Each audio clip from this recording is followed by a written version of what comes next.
Inilah pentingnya preman-preman nih taubat. Kalau tidak anak-anak muda takut. Mau kemana kok?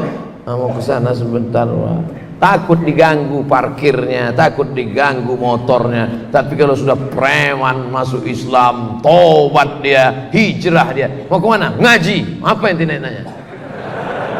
Pijak batang leher kau. Oleh sebab itu bangga kita di Batam ini, preman-preman pun ngaji tobat insyaallah. Cuman sebelum premannya dia garang. Setelah hijrahnya garang, sebelum hijrahnya galak, setelah hijrah juga mesti galak. Cuman bedanya dulu galaknya di pasar, sekarang galaknya mengajak orang amar ma'ruf nahi mungkar. Takbir. Banyak juga preman-preman ini sebelum tobat galak, setelah pengajian Pak, itu ada orang ganggu kami, serahkan aja sama Allah. Kalau ada preman model ini antuk kan kepalanya gitu ya. Ada guna kok hijrah, buat beban aja.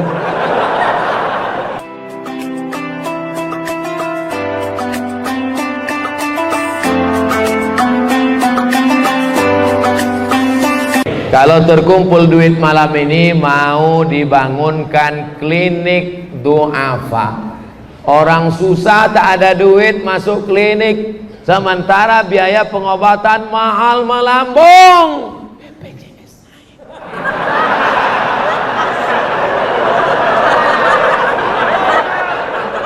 Salah satu solusinya adalah dengan membangunkan klinik du'afa. Sepanjang saya ceramah di mana-mana, baru di Masjid Bukit Indah Sukajadi inilah yang pengurusnya punya program klinik du'afa. Takbir. Kadang pengurus-pengurus ini kalau hari Jumat, kas masjid kita ada 200 juta. Bangga pula tuh pengurus bilang 200 juta, sementara sholat di masjid tikar sembahyang pun lapu.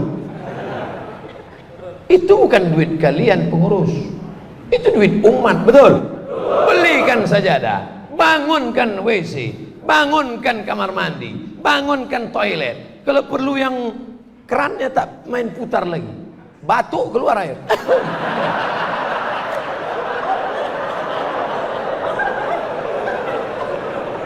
Saya waktu pertama kali ke Brunei tahun 2007, pulang dari Maroko saya 2007 ke Brunei, nampak betul bodoh.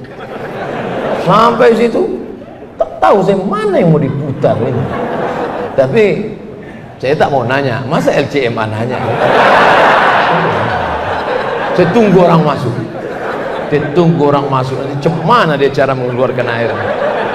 Rupanya diginikan aja ke bawah keran itu. Keluar dia. Oh, setelah orang itu keluar saya mainkan pula.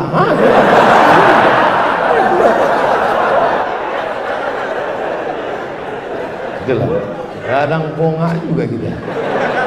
Oleh sebab itu apa maknanya? Berikan kemudahan-kemudahan untuk rumah Allah. Buatkan AC banyak-banyak. Alhamdulillah Ustaz Somad, sejak AC masjid kami banyak, ramai masjid kami sekarang. Tapi tidur siang. Tak betul. AC dibuat itu supaya nyaman mendengarkan khutbah ibadah. Karpetnya tebal. Tengoklah Masjid Bukit Indah nih, karpetnya tebal. Ini lunas sudah kan? Dindingnya pun batu marmer granit indah, pokoknya mantap lah. Cuman yang kurang tak ada pula gambar saya. Tak usah lagi pakai gambar-gambar, gambar manusia tak bagus, sudah cukuplah ini sudah. Oh, Masjid Bukit Indah Sukajadi Batam. Oleh sebab itu nanti kalau terkumpul duit ini dibuatlah klinik-klinik untuk du'afa. Bapak-bapak yang tak du'afa pun boleh juga, cuman bayar.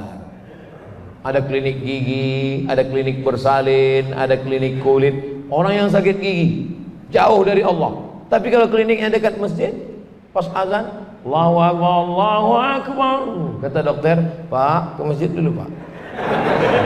Ke masjid. Pas habis sholat sehat dia. alhamdulillah sehat rasanya, sehat kata dia.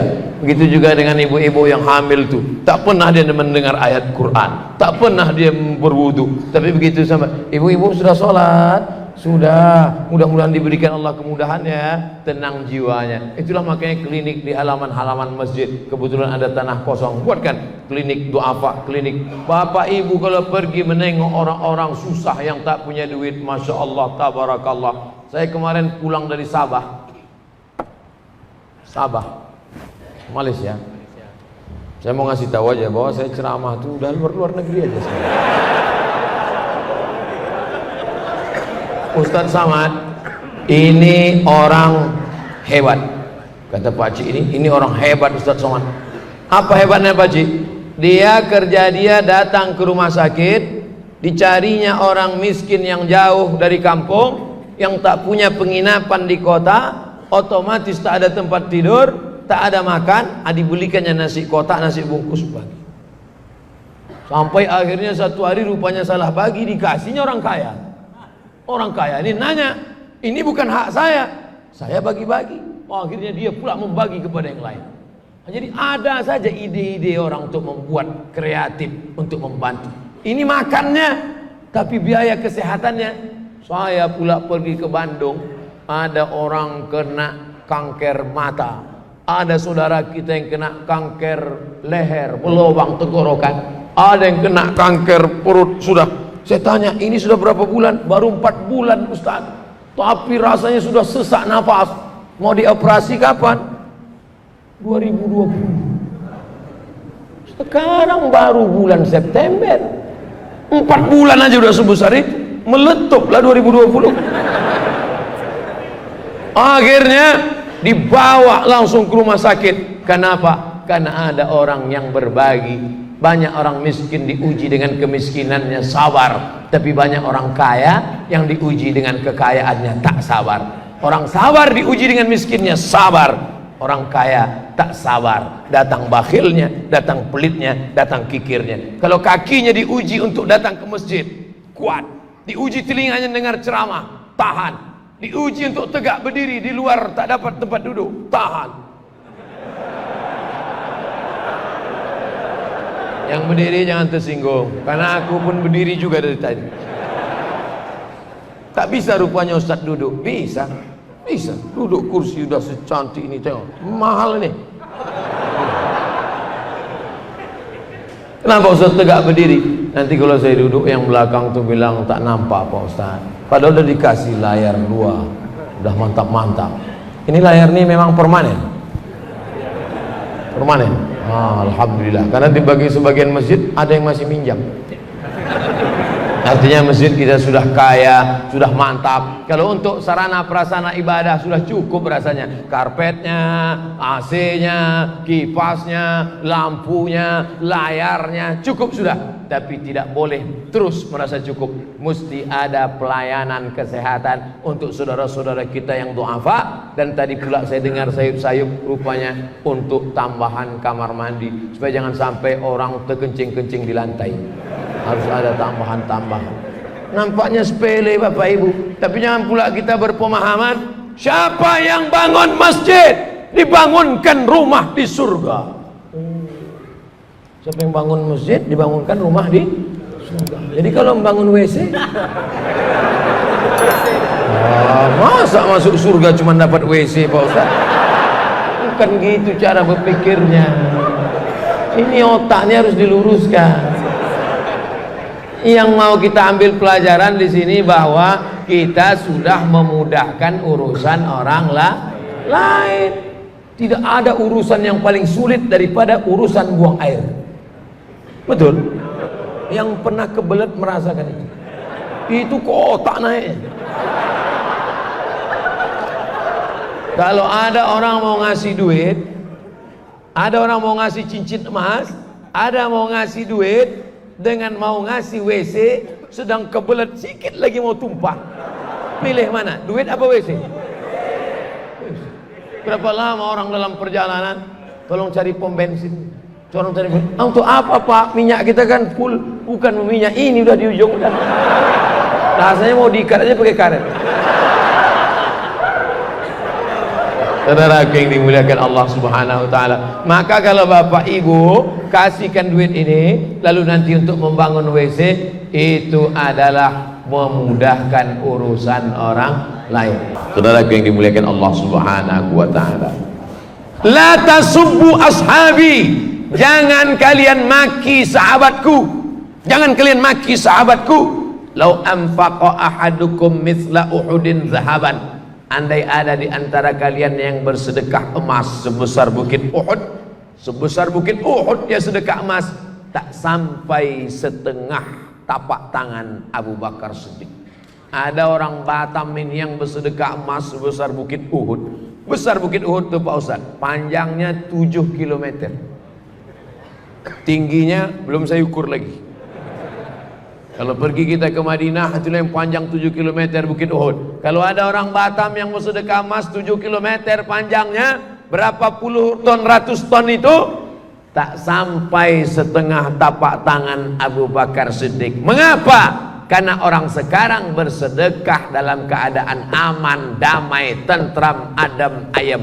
Abu Bakar Siddiq bersedekah pada saat genting, susah, sulit. Oleh sebab itu iman Abu Bakar luar biasa. Kira-kira ada tak orang Batam yang mencaci maki Abu Bakar? Ada. Kita kalau disebut Abu Bakar, Abu Bakr ini Siddiq, apa kata jamaah? Radhiyallahu an. Tapi mereka kalau disebut Abu Bakar Siddiq, laknatullah alaih. Allah melaknat Abu Bakar. Siapa yang melaknat Abu Bakar itu? Syiah. Salah satu ciri Syiah adalah mencaci maki sahabat Nabi. Maka kita wajib membela, karena yang memuji sahabat itu bukan ulama. Yang memuji sahabat itu dalam Al-Quran adalah Allah Subhanahu wa ta'ala. Titel untuk sahabat itu R.A. radhiyallahu an. Tapi dalam buku 40 masalah Syiah dibuat di situ Abu Bakar L.A. laknatullah alaih. 40 masalah Syiah ditulis oleh cari aja lah di internet, cari bukunya 40 masalah Syiah. Saudara yang dimuliakan Allah Subhanahu wa taala, ini Abu Bakar Siddiq radhiyallahu an. Selanjutnya adalah sahabat Nabi yang juga pemimpin umat Islam. Dia adalah Umar Ibnul Khattab. Bagaimana cerita Umar bin Khattab? Ada saya buat sini, panjang ceritanya. 35 kisah saat maut menjemput. Ini gambar saya di Batam. Banyak gambar saya di mana-mana berserak di Indonesia pakai sorban warna merah, baju putih. Yang memfoto ini orang Batam. Itu hebatnya orang Batam ini ngambil foto. Bisa mantap. Ditanya, di mana nih? Batam. Siapa yang ambil foto? Tak ingat saya namanya. Tapi insya Allah mengalir amal jariah dia insya Allah. Apa yang kau bisa lakukan? Kau bisa menggambar, gambar. Bisa rekam video, rekam. Kau bukan ulama, bukan ustadz, tapi bisa menyebarkannya, sebarkan. Tapi kalau engkau punya kekuasaan, pakai kekuasaan. Engkau punya harta, pakai harta. Anak-anak muda malam ini harta tak ada karena belum kerja, dia punya kamera, kamera dipakainya. Nah, gimana ada yang mahal, ada yang murah. Sesuailah, pahalanya pun gitu juga. Saudara yang dimuliakan Allah Subhanahu wa taala, bagaimana Sayyidina Umar Ibnul Khattab radhiyallahu an. Umar bin Khattab diberikan Allah kemuliaan bukan pada harta, tapi pada tenaganya. Makanya orang tak berani baca Quran sebelum Umar bin Khattab masuk Islam. Dulu orang baca Quran diam aja, tak bersuara.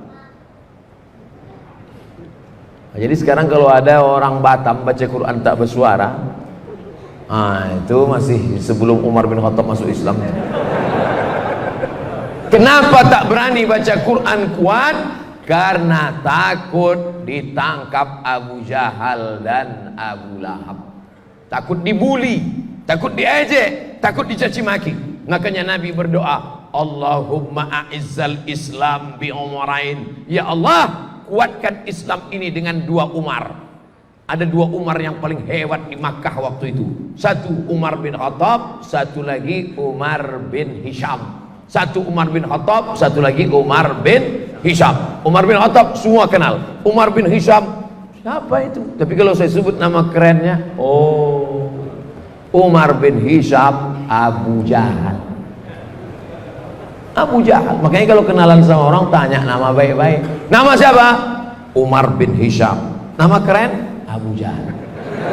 Nama siapa? Abdus Syams. Nama keren? Abu Hurairah. Nama siapa? Abdul Ka'bah. Nama keren? Abu Bakar Siddiq. Nama siapa? Abdul Uzza. Nama keren? Abu Lahab. Nama siapa? Abdul Somad. Nama keren? Ujian akhir semester. Saudara yang dimuliakan Allah Subhanahu wa taala. Nah, maka Nabi berdoa, Allahumma a'izzal Islam bi Umarain. Ya Allah, kuatkan Islam ini dengan dua Umar. Kalau tak Umar bin Khattab, Umar bin Hisham. Kalau tak Umar bin Hisham, Umar bin Khattab. Akhirnya yang masuk Islam adalah Umar bin Khattab. Kenapa? Karena Umar bin Khattab pemenang gulat, juara bertahan setiap tahun. Setelah Umar bin Khattab masuk Islam, beranilah orang sholat berjamaah, beranilah orang membaca Quran, berani orang mengatakan aku Islam, karena ada backing yang luar biasa. Inilah pentingnya preman-preman nih taubat. Kalau tidak, anak-anak muda takut. Mau kemana kok? Mau ke sana sebentar, Pak. Takut diganggu parkirnya, takut diganggu motornya. Tapi kalau sudah preman masuk Islam, tobat dia, hijrah dia, mau kemana? Ngaji. Apa yang tidak nanya? Pijak batang leher kau. Oleh sebab itu bangga kita di Batam ini, preman-preman pun ngaji, tobat insyaallah. Cuman sebelum premannya dia garang, setelah hijrahnya garang, sebelum hijrahnya galak, setelah hijrah juga mesti galak. Cuman bedanya dulu galaknya di pasar, sekarang galaknya mengajak orang amar ma'ruf nahi mungkar. Takbir. Banyak juga preman-preman ini sebelum tobat galak, setelah pengajian Pak, itu ada orang ganggu kami, serahkan aja sama Allah. Kalau ada preman model ini antuk kan kepalanya gitu ya. Ada guna kau hijrah buat beban aja. Kalau aku mati nanti, kata Abu Bakar Siddiq, bawa jenazahku ke pintu makam Rasulullah, ucapkan salam di pintunya, ya Rasulullah, hadza Abu Bakrin Siddiq yasta'zinuka. Ini jenazah Abu Bakar minta izin kepada engkau wahai Rasulullah. Kalau pintu terbuka, masukkan jenazahku. Kalau pintu tak terbuka, makamkan aku di pemakam Baqi di samping Masjid Nabawi. Makam Abu Bakar di Baqi apa di samping Nabi? Macam tahu aja. Ada pemakaman umum yang luasnya lebih besar daripada Masjid Nabawi. Kalau kita menghadap ke arah kiblat, sebelah kanan mimbar tempat Nabi khutbah, di sini mihrab tempat Nabi jadi imam, di samping ini adalah dinding makam Nabi Muhammad sallallahu alaihi wasallam. Itulah yang dikatakan Nabi, ma baina baiti wa mimbari, antara mimbarku, mana tadi mimbar? Antara mimbarku dan rumahku, raudhatun min riyadil jannah, taman-taman surga. Itu disebut dengan taman raudhah. Antara mimbar Nabi dan dinding makam Nabi 22 meter. Ke belakang 15 meter. 22 meter, 15 meter. Yang mau sholat di dalam 100 kloter.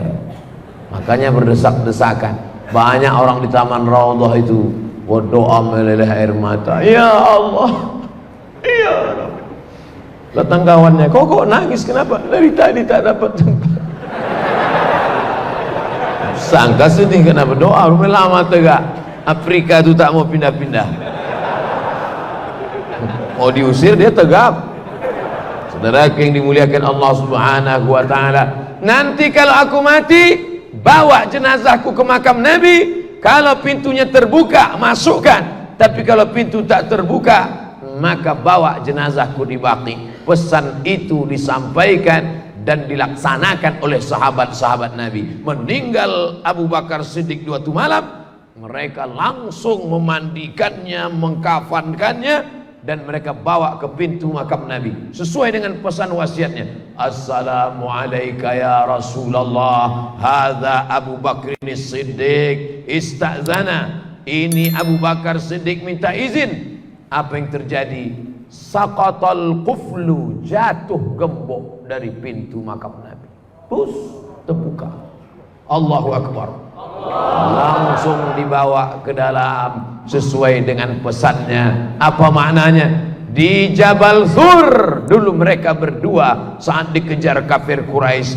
Di Madinah 10 tahun bersama berjuang, dan sampai dikubur pun masih tetap juga berdekatan. Makanya kalau kita tegak di depan makam Abu Bakar, makam Rasulullah, Assalamualaikum ya Rasulullah, Assalamualaikum ya Abu Bakr Siddiq, Assalamualaikum ya Umar bin Khattab. Melangkah satu langkah. Pertama masuk makam Rasul dulu, Assalamualaikum ya Rasulullah.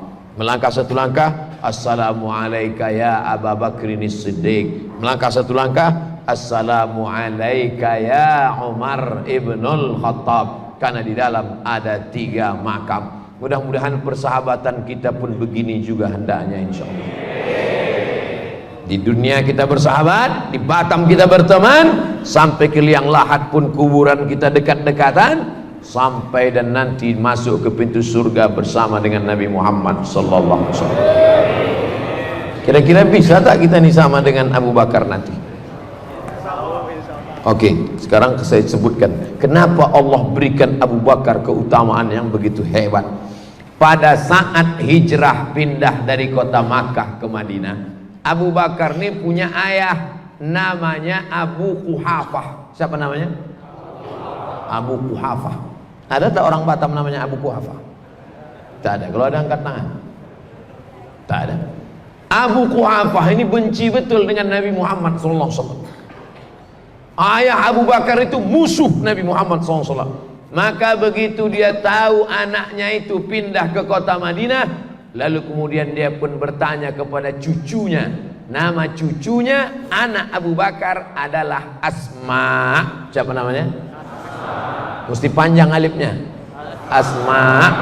Kalau pendek sesak napas. Ya Asma, wahai Asma. Ya Datuk. Mana ayahmu Abu Bakar? Ayah hijrah bersama Muhammad sallallahu alaihi wasallam. Oh, habislah emas itu dibawanya semua untuk belanja hijrah ya? Kata Asma, tidak Datuk, masih ada emas itu lagi. Mana dia? Datang Asma, dimasukkannya batu ke dalam kain taplak meja. Ini batu, masukkannya ke dalam kain. Oh, lalu dikasihnya ke Datuk. Datuk, kalau tak percaya peganglah. Abu Quhafah tadi buta. Apa? Dipegangnya. Oh, masih ada lagi. Oh, masih ada lagi. Kira-kira emas kalau masuk ke kain bisa dirasa berapa kilo itu beratnya? Paling tidak 1/4 atau 1/2 kilo lah. Itulah maka Allah muliakan Abu Bakar, makamnya dekat dengan Rasulullah sallallahu alaihi wasallam, dan bersama dia masuk surga. Salah satu sahabat Nabi yang dijamin masuk surga adalah Abu Bakar Siddiq. Siap masuk surga bersama Abu Bakar? Ya. Tak sama macam bunyi pertama tadi. Abu Bakar masuk surga, emas yang dia kasih bisa dipegang kalau ditutup dengan kain. Malam ini kira-kira berapa emas yang mau kita kasih? Yang mau diperbaiki ini WC. Itu kan Abu Bakar Ustaz Abdul Somad. Itu kan 14 abad yang lalu. Saya melihat dengan biji mata saya sendiri. ketika kami hadir penggalangan dana munasarah Palestina, menolong Palestina, langsung telepon ke Panglima Angkatan Darat Hamas, Jenderal Khalid Mash'al dari Mesir. Telepon langsung ke Khalid Mash'al di Palestina. Assalamualaikum Liwa Khalid Mash'al. Waalaikumsalam. Kami dari Mesir, apa yang perlu bantuan? Kata orang Mesir, kami sedang kedinginan, perlu makanan, jaket dan senjata, tolong kirimkan uang. Langsung orang Mesir mengambil goni beras, karung. Disitulah perempuan-perempuan Mesir membuka tangannya, langsung gelang-gelang itu masuk dalam, masuk emas masuk, cincin-cincin masuk. Andai malam ini kita buat karung beras, kira-kira ada tak gelang masuk? Kalau tak percaya, coba apa nih dia? Bawakan karung beras ini. Wah, ibu-ibu itu pun dibukanya lah, tengoknya mana gelang paling kecil. Tengok paling kecil yang sebesar jemuran. Nah, itu masukkannya. Besok pagi dibawa ke toko emas, rupanya imitasi pula. Berdoa bukan main lagi. Masukkan aku ke dalam surga bersama Abu Bakar Siddiq, ya Allah. Kata Abu Bakar, kau mau masuk sama aku? Imanmu gombal, imanmu hanya di tepi mulut, di ujung bibir saja. Oleh sebab itu, kalau kita mau mati husnul khatimah, doa dikabulkan Allah, salah satu yang perlu kita lakukan seperti Abu Bakar Siddiq adalah sodakoh. Siap bersodakoh? Khalid ibnul Walid, sebelum dia meninggal dunia, Khalid bin Walid di atas ranjang tempat tidurnya, diukurnya jarinya ini jengkal demi jengkal. Apa kata Khalid bin Walid?